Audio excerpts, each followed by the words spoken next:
10 ditë proteste banorëve në Divjak kundër projektit për shkrirjen e bashkisë së tyre me Bashkinë e Lushnjës. Edhe mbrëmja e diel nuk e ka ulur ritmin e protestuesve, të cilët janë mbledhur sërish për të kundërshtuar këtë projekt. Kërkesat e protestuesve konvergojnë të gjitha në një pikë: ruajtjen e bashkisë së Divjakës si institucioni i pushtetit vendor dhe kundërshtimin e çdo nisme që do të çonte në shkrirjen e saj me Bashkinë e Lushnjës. Prej 10 ditësh banorët vijojnë të dalin në protestë duke kërkuar që zëri i tyre të merret në konsiderat nga institucionet shtetërore. Paralelisht me protestën vijonte firmosja e peticionit, i cili pritet të dërgohet institucioneve të shtetit shqiptar si një tjetër formë kundërshtimi të projektit. Protestuesit shprehen të vendosur për të vijuar tubimet edhe në ditët që vijnë, deri në plotësimin e kërkesës së tyre për mosshuarjen e bashkisë Divjak.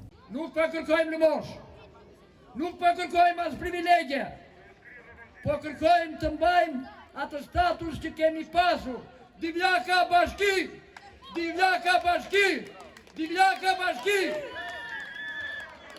Po do të vazhdojmë protestën deri në fund, deri sa të arrijmë atë që neve na takon dhe e meritojmë.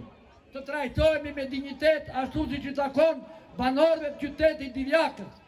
Bashkëqytetar, këtu në protestë ne jemi mbledhur jo për të sharë, jo për të thyer askënd, jo për të mbrojtur karrikën e dikujt, as për ngjyra politike, po jemi mbledhur për të mbrojtur të drejtën tonë, të cilën e kemi marrë prej vitesh nga qeveria.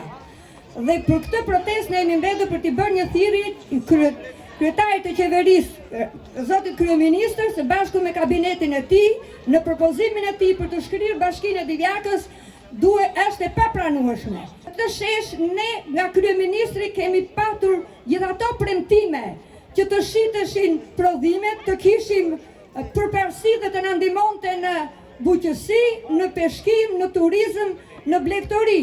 Asnjë premtim nga këto, përveç se ky premtim papritur na vjen që duhet na heqin bashkinë, duhet na heqin folen, shtëpinë tonë. Banorët thonë se ruajtja e bashkisë është e rëndësishme për qytetin dhe për zonat përreth, ndërsa kërkojnë që çdo ndryshim i mundshëm në organizimin territorial të bëhet duke marrë në konsiderat edhe mendimin e komunitetit. Në fund të protestës u zhvillua edhe rituali çdo nate. Protestuesit marshuan në rrugët e qytetit duke përsëritur kërkesën për mbrojtjen e bashkisë Divjak.